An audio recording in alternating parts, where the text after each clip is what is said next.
Greetings YouTube and welcome to the Blue Corner into a Cardfight deck profile, and this is going to be an update to my Narukami Vanquisher Post-Fighters Collection 2017. This is quote-unquote the good, as someone had asked for, although this isn't so much as spicy as it is just an update from what it was before. Like, the deck hasn't really changed too much since the last time I featured on here. I've just made adjustments to suit the current pace of the format.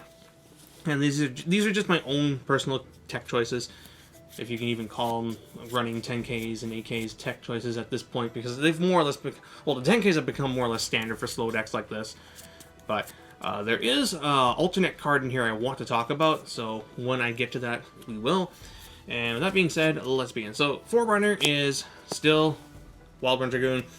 I keep trying to make a Meditate Dracokid, and it keeps just not happening because as much as Ascetic is really good for the 7k booster and the random kill, this guy being a guaranteed bind and soul has become just more important for me, as our heal trigger soul blasts, one of our grade 2 soul blasts, Martial Arts Dragon and Rockclimb Dragoon soul blast, Fatine soul blasts. If you're running 1 strike 2 folds Jin, that also soul blasts, although I would not recommend it. I think 1 strike 2 folds Jin is not good right now. So I feel that even though this guy just seems to be worse and worse as time goes on, he's still like our best option for this deck. Hoping to God we get a much better starter in the new set. Then for the grade 3s, 4 Dragonic Vanquisher. Yeah, I almost said voltage, but no, that's a bit later in the profile. So 4 Vanquishers. It's really hard to say which is going to be the better one to be as a Vanguard ride when the new set comes out, as I have a suspicion that the new Vanquisher is going to be Generation Break 2 Thunderstrike something as a rear guard, and that his on-stride skill will probably be better than this, but his Generation Break 2 won't lend the same power as this guy defensively, and I kind of feel that may still be important after that set release because of multi-attacks and just being able to guard for better without having to use less cards. So who knows, maybe we'll run 3 of these and 4 of the new one, or maybe we'll run 4 of these and 3 of the new one, or maybe 4 2 and we'll get a good grade 3 to run alongside these. It's hard to say, but the retire on stride skill is a lot easier to play around than it used to be, but this guy is still very important to ride, as he turns on your engine, which is Chain-Bolt Dragoon, Reseph, and Rockclimb Dragoon when you aren't on a Vanquisher stride, which is a couple times, so yeah. But I'm very, very curious to see what the new Vanquisher is going to do. Then for the backups, still running these guys as 12k bodies, really good against multi-attack poke decks, which I do play against around here. If you don't play against those decks, instead you play against things like 7C's Rush, or anyone that tries to grade stall you, then there's an alternate grade 3 you can run in here that I will talk about, and that is Armor Break Dragon. So, I'm not actually running this guy, but I do want to talk about this here. So, if you, for all intents and purposes, pretend like these are 2 armor breaks. So, Armor Break Dragon is a card that I've seen teched before because of its usefulness against the 7C's Rush matchup, which it doesn't seem like it's ever going to go away, in spite of, like, ban list. But anyway, the idea is his Limit Break, Counterblast 3, Discard 3, nuke both players' front rows, gain 10k, and 2 crits. So he swings for 21 3 crits. Against a 7k Vanguard, that's a friggin' lot to guard, especially if you slap a 7k booster behind them, then he's going to be swinging for even more than that. A 7C's Rush player is going to be hard pressed to block all that. They might have to take it, and since that deck doesn't heal, if you do this when they're at 3 damage, they're dead. Now, he has sort of the same applications against decks that stay stuck on 2. If they're staying stuck on 2 for as long as humanly possible, and they push you to 4 damage, they're at 3 or 4 damage, you can try and go for the game right there by riding this guy, and then using his Limit Break, unless they've got the PG or enough cards in hand to block a 21 to 2800 swing at 3 crits, they might have to eat that, or they're going to use enough cards in their hand that they have no choice but to ride to 3, but they may not have the ability to do much after that. Granted, that the whole part about this versus grade 2 stuck decks is all theory. I haven't had a chance to actually try it out yet, but it is just something to consider if you're looking for an alternative grade 3 to run alongside Vanquisher, and this guy isn't going to quite do it. This is more useful if your area has Night Rose and Gear Chronicle, whereas this one is more useful against Royal Paladin, and Seven Seas Rush, and decks of that ilk. So, yeah, 6 grade 3s though.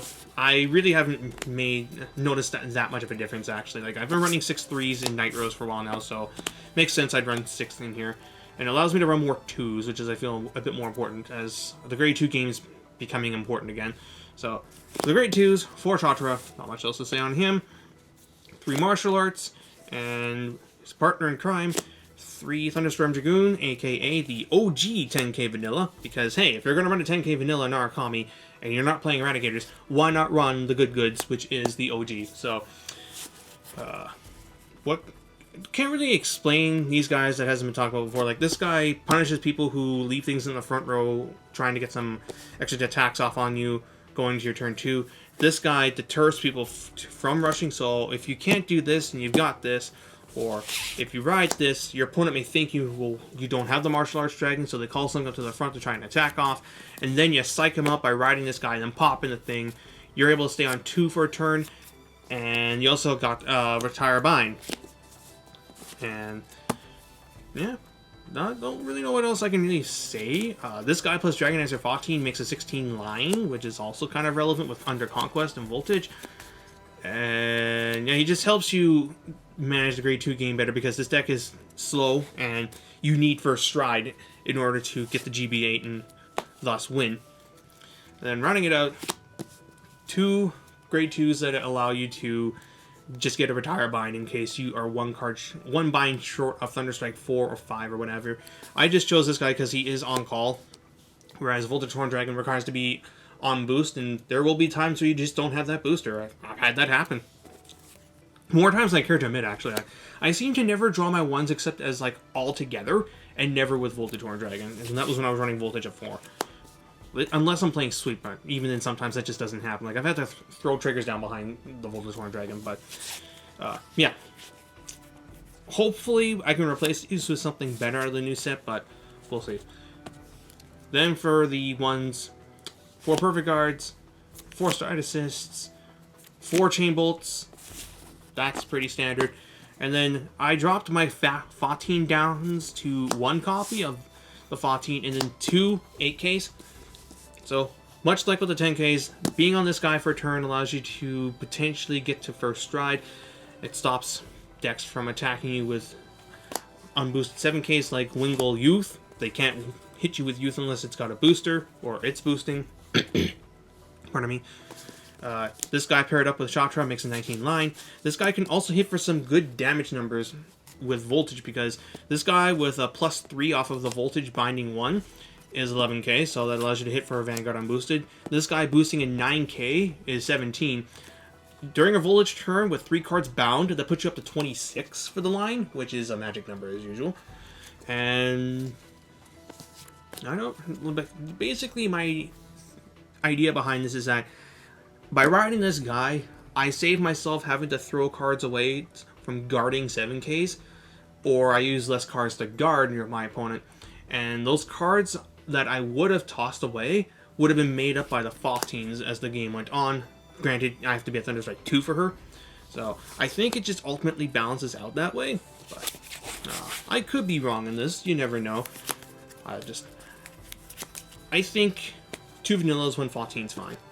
And then for the triggers, 4 draws, 4 unflipping stands, 4 crits for Reseph, and 4 meditates. Because unflipping damage is very useful, and we take it how we can get it. Then for the strides, 4 Vanguard Voltage, 2 VMAX, 2 Conquest Dragon, 1 Voltechzapper, 1 Closer Dragon.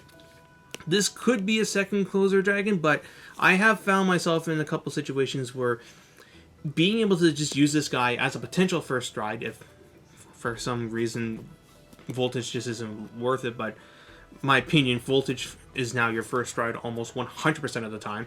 But this guy has applications in matchups where you don't have any rear guards to take advantage of Closer, Conquest, or a second Voltage. So you can just swing with this guy by himself. He's 36 at Thunderstrike 3, and then he can potentially clear cards off the board. Or you can, if you think you can end your turn at Thunderstrike 4 by going to this guy, then you can go to him. It happens. But this will definitely get cut when the new set drops, because I suspect that we're going to get finally a generic persona flipping stride that isn't Generation Break 1, like Ziegenberg, or something along the lines of Ziegenberg. And if we do get a Ziegenberg, then I might just drop a Voltage and Voltechzapper Dragon to make room for that, but we'll see. Then, lastly, one Seabreeze, because we don't want to get grade 2 gamed, and then for the G Guardians, one Algleam, or the Fighters Collection equivalent of him, one Vitras, one Bulwark, and 2 Impede Dragons. So, that's the deck itself, and again, just my own twist on it, but even then, this is by no means a finalized build. Like, the thing you have to know about me and Vanquisher is that, or Vanquisher and I, correction there, is that I change this deck almost every other week in some manner. Like, I wasn't playing this until just a couple days ago. I was playing Ascetic, so this guy changes in and out. The grade 1s, I keep changing whether I want to run 3 of these, 4 of these, 1 of these, how many of these I run. These, I was running 2 of these initially, but I've taken up to 3. I was running Voltage over this. I've been strongly considering Armor Break Dragon in here. Also haven't not. The strides, I put Voltechzapper in literally just recently, but that's because I was also considering Gauntlet Buster as the backup, and if I run Gauntlet Buster, then you can run Finish Blow. So, again, take this deck profile for what it is. It's just what I currently have at the moment, but it's always subject to change. And I will be experimenting with many things leading up to the release of Set 12, when we will get our new Vanquisher, and hopefully just some good units in general. Because, like, I've said it once and I'll say it again, we have no shortage of good finisher strides for this deck, but we just don't have a good first stride, and we don't have any good main deck rear guards to take advantage of. Like, arguably our best cards are the Mono Dragon Berserker Chatura, which is a card from Set 2, and our engine enabler, Chain-Bolt Dragoon. And yeah, then again, we've had this song and dance already, so I'm not going to go into it here, but that's it for now. I hope you guys enjoyed the video, and until next time, this is BlueStar899, jacking out.